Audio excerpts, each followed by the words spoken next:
आप सभी विद्यार्थियों का स्वागत है हमारी आज की इस लाइव कक्षा में। और ये जो लाइव कक्षा का प्रसारण विचार है, इसके पीछे एक उद्देश्य यह भी है कि पिछले दिनों ट्रांसफर्स हुई, तो बहुत सारे जो टीचर्स हैं वो एक विद्यालय से दूसरे विद्यालय में पहुंच गए। और इसी दौरान हो सकता है कि कई कुछ विद्यालय ऐसे रह गए हों जहां पर अध्यापक उपलब्ध न हो। तो विद्यार्थियों के हित को ध्यान में रखते हुए कि उनकी पढ़ाई बाधित ना हो, हिंदी संक्रांति मंच के माध्यम से और शिक्षा विभाग जिला फतेहाबाद आप सभी अध्यापक साथियों से जो इस चैनल से जुड़े हुए हैं, उनसे ये अपील करता है कि अगर कहीं पर भी आपको लगता है कि विद्यार्थियों की पढ़ाई बाधित हो रही है, तो हम प्रयास करेंगे कि हिंदी के साथ साथ जो अन्य विषय हैं, जैसे गणित है, अंग्रेजी है, विज्ञान है, तो किसी भी विषय के अगर अध्यापक कुछ समय के लिए आपके पास उपलब्ध नहीं हो पा रहे हैं और विद्यार्थियों की कक्षाएं बाधित हो रही हैं, तो हम यहाँ से लाइव कक्षा के माध्यम से उन तक पहुंचने की कोशिश करेंगे, जिसकी व्यवस्था आप विद्यालय स्तर पर अगर करवा सकें तो ये विद्यार्थियों के लिए काफी उपयोगी रहेगा। तो क्योंकि सितंबर माह के अंदर विद्यार्थियों की जो है अर्धवार्षिक परीक्षा का आयोजन किया जाना है, उसी को ध्यान में रखते हुए आज हम हिंदी की जो पहली कक्षा है उसके अंतर्गत चर्चा कर रहे हैं हमारे पाठ्यक्रम की कि किस प्रकार का जो प्रश्न पत्र प्रारूप है वो रहने वाला है अर्धवार्षिक में और जो वार्षिक परीक्षा उनकी होनी है। तो जो विद्यार्थी यहाँ कक्षा में आमने सामने हम बैठकर बात कर रहे हैं, अगर किसी बच्चे को कोई डाउट हो तो वो भी पूछ सकता है, क्योंकि इस प्रकार की शंका, इस प्रकार का प्रश्न किसी और बच्चे का जो सुदूर किसी गांव में किसी शहर के अंदर बैठा है उसका भी हो सकता है, तो आपके बहाने से उसको भी जवाब मिल जाएगा। तो सबसे पहले मैं हिंदी विषय के अंतर्गत जो पाठ्यक्रम हमारा है, क्योंकि 2021 और 22 के अंदर जो परीक्षाएं हुई या 2020 के अंदर जो पाठ्यक्रम था, उसके अंदर कोरोना काल के चलते कुछ बदलाव किया गया था।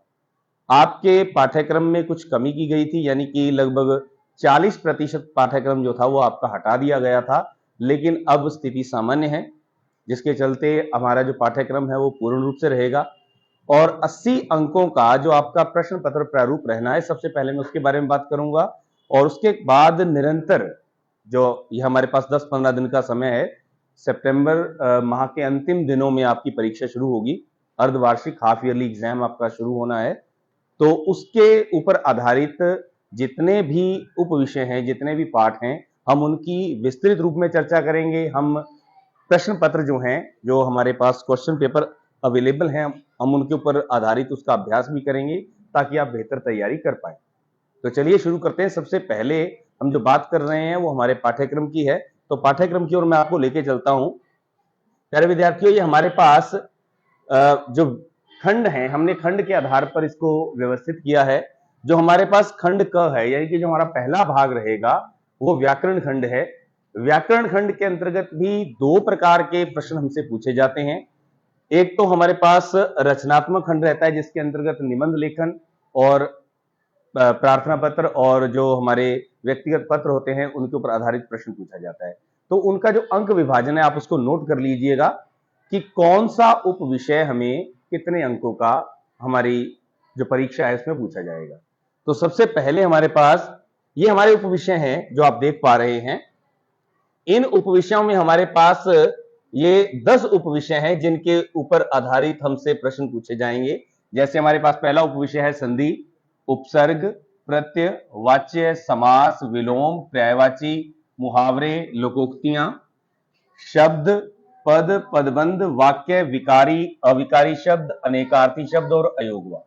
ये हमारे पास 3, 6, 3, 9, 10, 11, 12, 13, 14, 15 और 16, हमारे पास लगभग 16 उप विषय हैं, जिनमें से आपको 7 उप विषयों से संबंधित कोई ना कोई प्रश्न आता है। यानी कि हमारे पास 4 कोड आते हैं ABCD।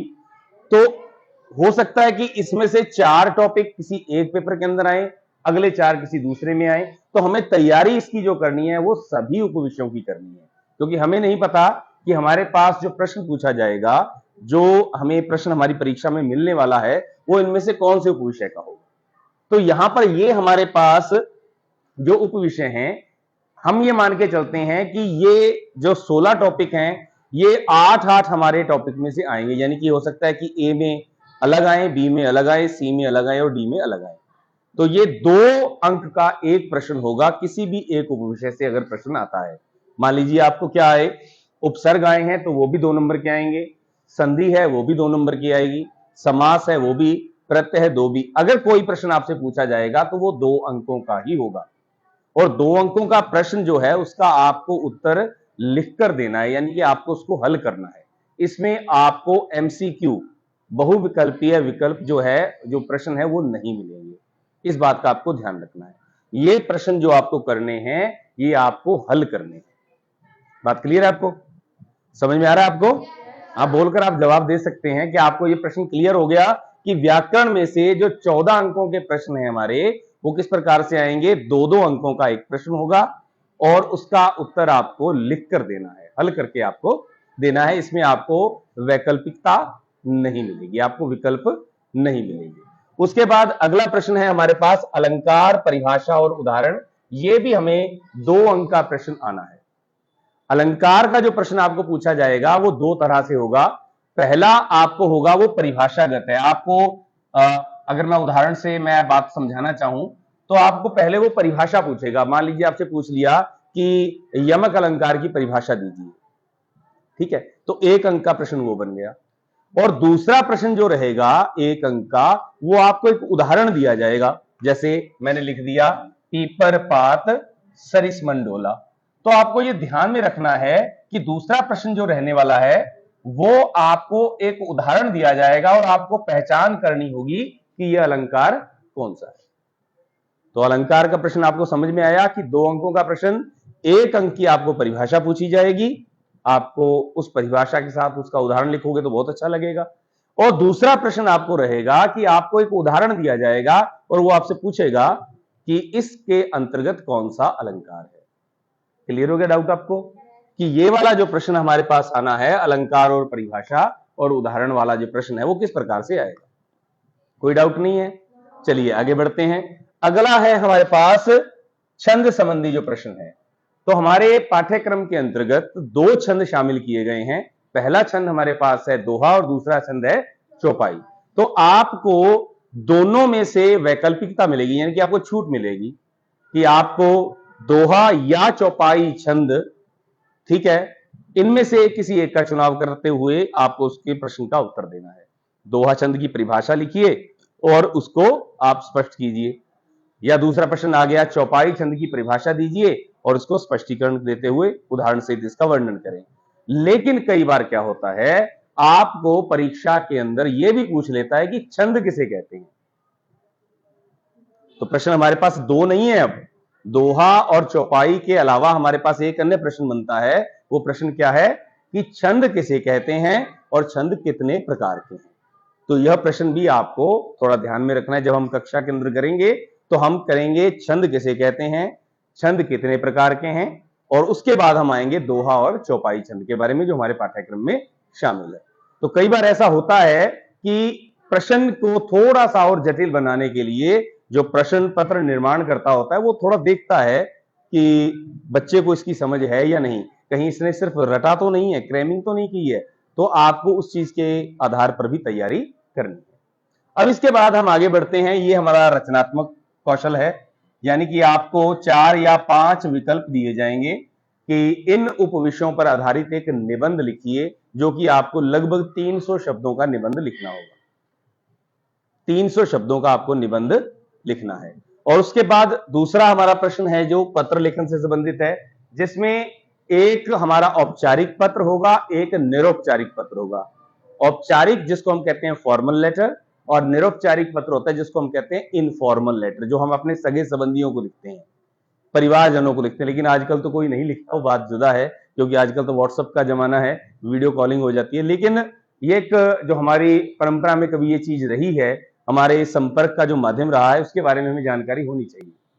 तो पत्र 2 प्रकार के हैं। एक तो ऑफिशियल लेटर है जो आप अपने विद्यालय के प्राचार्य को लिखेंगे या किसी अधिकारी को लिखेंगे, जिसमें आपको कुछ व्यवस्था करवानी है। मान लीजिए आपके क्षेत्र में जल व्यवस्था ठीक नहीं है, तो जो जल अधिकारी है, जो हमारे यहाँ पे विभाग के इससे संबंधित है, जल व्यवस्था करने वाले जो विभाग है या आपके सड़क निर्माण आपको करवाना है, आपकी गलियां पक्की नहीं है, तो इस प्रकार की कई समस्याएं हो सकती हैं जो नगर पालिका से संबंधित हैं या प्राचार्य से संबंधित हैं, जिनकी व्यवस्था विद्यालय स्तर पर करवानी है, उसको हम कहते हैं औपचारिक पत्र।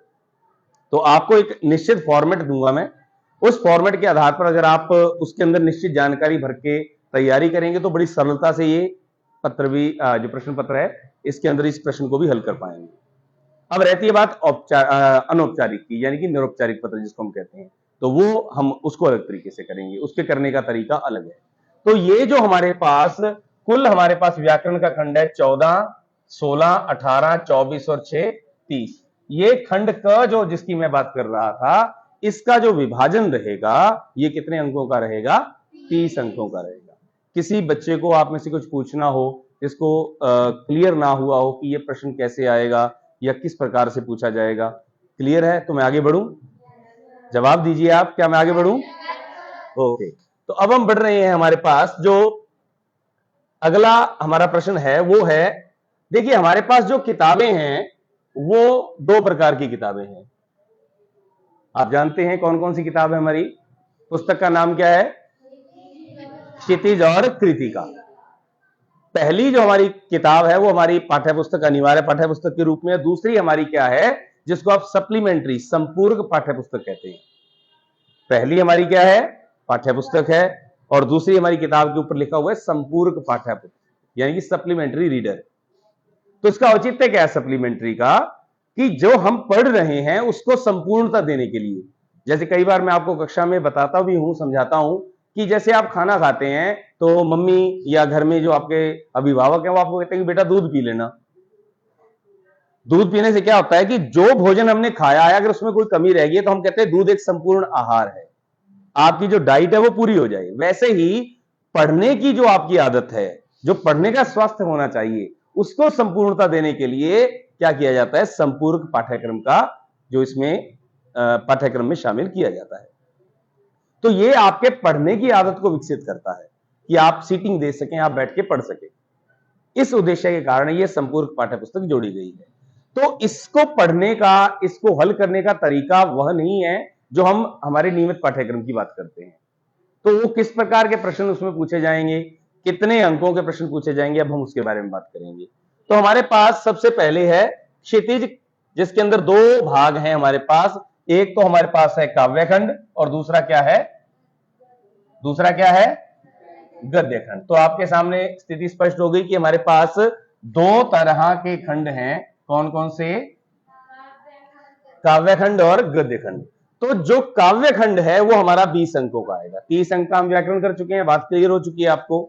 20 अंकों का हमारे पास क्या आना है? वो हमारे पास आना है काव्यखंड।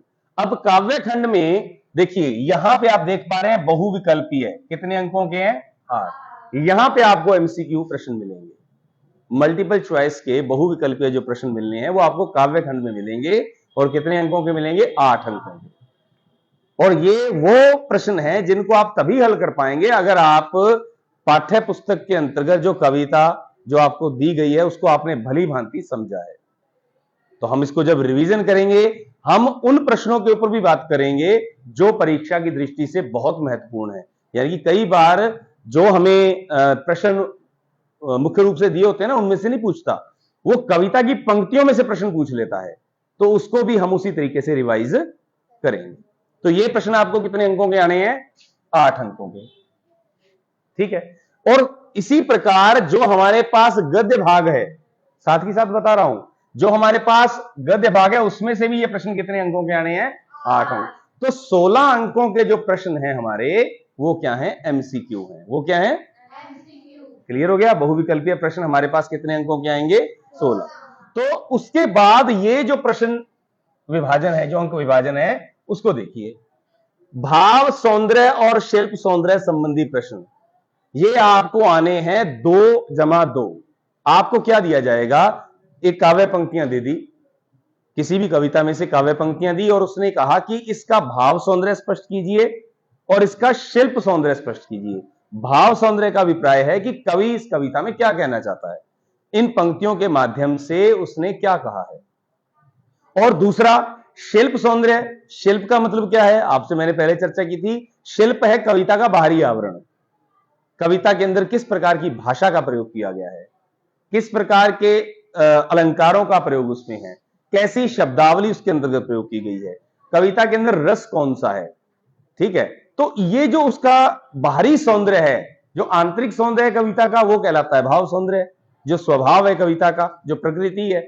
लेकिन जो उसका बाहरी सौंदर्य है उसको कहते हैं शिल्प सौंदर्य।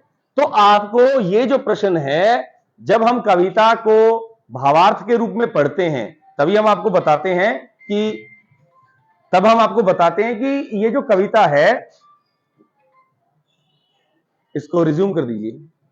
तो कविता को जब हम पढ़ते हैं तो भावार्थ के साथ साथ हम उसके शिल्प सौंदर्य की भी बात करते हैं। क्लियर होगी बात? तो अब इसके बाद हमारे पास ये प्रश्न आएगा 4 अंकों का। कविताओं में से दिए गए 2 प्रश्न, आपके पाठ्यक्रम में जितनी भी कविताएं हैं, आपने क्या करना है, उन कविताओं में से आपको 2 प्रश्न मिलेंगे और उन 2 प्रश्नों में से आपको क्या करना है, 1 प्रश्न का उत्तर देना है। 2 में से यानी कि आपको क्या मिल गया, चॉइस मिल गई। तो ये प्रश्न कितने अंकों का आएगा आपका, 3 अंकों। एक बार फिर से देख लीजिए, आपके पास एमसीक्यू आएंगे 8 अंकों के, फिर आया भाव सौंदर्य और शिल्प सौंदर्य वाला 4 अंकों के, 2 प्रश्न दिए गए, उनमें से 1 करना है, वो आया 3 अंकों का। अब ये क्या है, काव्यांश पर आधारित अर्थ ग्रहण प्रश्न। ये 5 अंकों का क्या दे रखा है, ये अलग से प्रश्न दिया है। इसमें क्या होगा, आपको एक कविता का पूरा खंड दिया जाएगा, पूरे एक, जिसको आप कह सकते हैं कि एक काव्यांश दिया जाएगा। उसमें आपको जो प्रश्न पूछे जाएंगे वो सारी जानकारी ले लेगा उस कविता के बारे में। पहला प्रश्न पूछेगा कि ये काव्यांश जो है ये किस कविता में से लिया गया है, उसी के साथ प्रश्न पूछेगा कि इसके कवि कौन है। हर एक यानी कि जो काव्यांश आपको पूछेगा उसके अंदर ये प्रश्न तो आना ही आना है। तो इसका क्या अभिप्राय हुआ कि जो भी कविताएं हमारे पाठ्यक्रम में शामिल हैं, हमें उन कविताओं का नाम और उसके कवियों का नाम हमें पता होना चाहिए। अगर आपने ये याद कर लिया तो 2 अंक आपके निश्चित हो गए। अब इसके बाद अगला प्रश्न आएगा, वो उस कविता के अंदर जो बात कही गई है उसके अंतर्गत उसके ऊपर आधारित प्रश्न होगा। मैं आपको उदाहरण सहित बताता हूं। जैसे हमारे पाठ्यक्रम में कविता है कन्यादान, तो कन्यादान कविता का काव्यांश आपको दे दिया गया। ठीक है, उसने कहा बेटी होना पर बेटी जैसी दिखाई मत देना। पहले कवि और कविता का नाम पूछा। अब उसने अगला प्रश्न इसी के ऊपर आधारित बताया कि ये जो काव्यांश के अंतर्गत पंक्तियां आई हैं कि कवि ने ऐसा क्यों कहा कि बेटी होना पर बेटी जैसी दिखाई मत देना। तो ये है अर्थबोध संबंधी प्रश्न। अर्थबोध, अर्थबोध का मतलब कि आप क्या समझे, आपने उस काव्यांश को किस प्रकार से ग्रहण किया, आप उसका क्या मीनिंग ले रहे हैं। तो जब इस प्रकार का प्रश्न आता है उसको कहते हैं अर्थ ग्रहण संबंधी प्रश्न। तो 2 प्रश्न आपको इस प्रकार से पूछे जाएंगे। कोई डाउट किसी बच्चे को? आपको ये क्लियर हो गया कि हमारे पास जो काव्य खंड है उसमें से प्रश्नों की प्रकृति क्या रहेगी, किस प्रकार के प्रश्न आपको पूछे जाएंगे, हमें किस प्रकार से तैयारी करनी है। क्योंकि कल से हम इसके ऊपर डिस्कस करेंगे तो आपको समझने में आसानी रहेगी, क्योंकि आपके सामने एक पूरा प्रारूप क्लियर है कि प्रश्न जो है सर जो चर्चा कर रहे हैं, हमें जब सर बता रहे हैं तो हमें किस प्रकार से उसको ग्रहण करना है। तो इसलिए आपको यह बताया जाना जरूरी था। अब इसके बाद हमारे पास है गद्यांश। ये तो आपके सामने क्लियर हो ही गया कि एमसीक्यू तो आनी ही है। यही आपको, जहां पे काव्यांश था अब यहां पे क्या आ गया, गद्यांश। ऐसा ही आपको एक गद्य भाग में से जो कहानी है, महाराजा जो नाटक है या एकांकी है, उसमें से आपको एक गद्यांश दे दिया। पहला प्रश्न पूछा कि ये गद्यांश किस पाठ या किस कहानी या किस नाटक की सुविधा में से लिया गया है, इसके लेखक कौन है। पहला प्रश्न ये आपको आना ही आना है। अब आपको क्या करना पड़ेगा, जो भी हमारे पाठ हैं उन पाठ के नाम और लेखकों के नाम हमें ध्यान में रखेंगे। कोई मुश्किल है? अगर हम रोज 2 की भी याद रखेंगे, एक लेखक का और एक कवि का नाम याद रखते हैं, तो 5 या 6 दिन में आपका 4 नंबर का काम तैयार हो जाएगा। 4 अंक आप आराम से जो है आसानी से प्राप्त कर सकते हैं। अब यहां पे अगला प्रश्न जो है ये आपका बिल्कुल इसके साथ मिलता जुलता है। यहां 5 अंक का था काव्यांश पर आधारित अर्थग्रहण संबंधी प्रश्न, और यहां पे गद्यांश पर आधारित अर्थग्रहण संबंधी प्रश्न। उसके बाद यहां पे गद्य पाठ में से, यहां पे कविताओं में से 2 प्रश्न पूछे गए थे और 1 का उत्तर देना था। यहां पर आपको केवल 1 ही प्रश्न मिलेगा 2 अंक का, केवल 1 ही प्रश्न, कोई चॉइस नहीं मिलने वाली। कितने बच्चों को बात समझ में आ गई? मतलब आपको वो प्रश्न, सभी पाठ का जो केंद्रीय भाव है जो हमारे पाठ्यक्रम में शामिल है, अगर आप उसको अच्छे तरीके से ध्यान में रखते हुए याद करते हैं तो आपको इस प्रश्न का उत्तर लिखने में कोई दिक्कत नहीं आने वाली। अब यहां पे एक 6 अंकों का प्रश्न बैठा है, यह है हमारा लेखक परिचय। आपके पाठ्यक्रम में कवि परिचय नहीं है, आपके पाठ्यक्रम में क्या है, लेखक परिचय है। तो लेखक परिचय का जो प्रश्न है वो आपको कितने में आना है, वो 6 अंकों का आना है। आपको इसमें क्या करना होगा, उसका जीवन परिचय, उसकी पारिवारिक पृष्ठभूमि, उसकी शिक्षा, उसकी रचनाएं, उसकी रचनाओं की विशेषता, यानी कि थोड़ा थोड़ा, ऐसा नहीं है कि आपको 10 पेज भरने हैं। जो मुख्य बिंदु है हमारे पास, हम उन्हीं के ऊपर चर्चा करेंगे।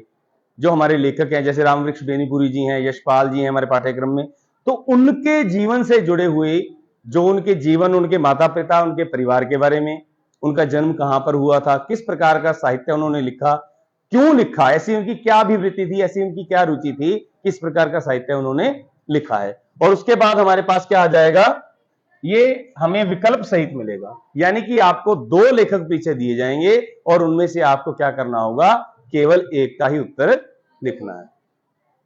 तो आशा है कि आपको ये चीजें बिल्कुल क्लियर होगी होंगी। जो हमारा प्रश्न पत्र प्रारूप है, हमें करना क्या है, हमारा उद्देश्य क्या है, किस तरीके से हमने इस युद्ध को जीतना है, इस परीक्षा के अंदर हमने उच्चतम सफलता प्राप्त करनी है, वो हमें तभी पता लग पाएगी अगर हमारे पास ये प्रारूप क्लियर हो। तो हमारी जो तैयारी आगे आने वाले दिनों में रहने वाली है वो इसी के आधार पर लेके चलेंगे। ठीक है, हम लगभग हमारे पास 15 क्लासेस के अंदर, 15 कक्षाओं के अंदर आपका जो हाफ ईयरली सिलेबस है, जो अर्धवार्षिक परीक्षा आपकी होनी है, वो हम उसकी तैयारी अच्छे तरीके से कर लेंगे। तो आज के लिए इतना ही, मिलते हैं कल हम अपनी अगली कक्षा में, जिसके अंतर्गत हम पाठ्यक्रम की बात करेंगे। बहुत बहुत धन्यवाद।